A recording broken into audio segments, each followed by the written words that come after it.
Welcome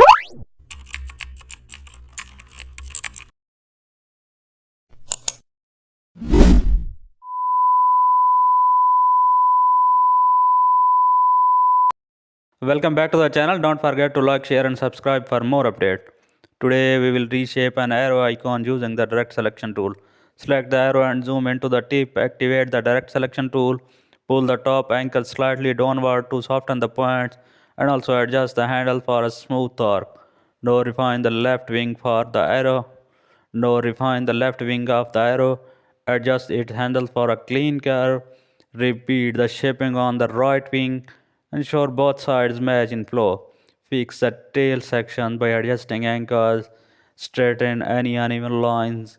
Zoom in for finer corrections. Smooth the entire arrows. Review balance and symmetry. Your arrow is now clean and professional reshaped. Thanks for watching.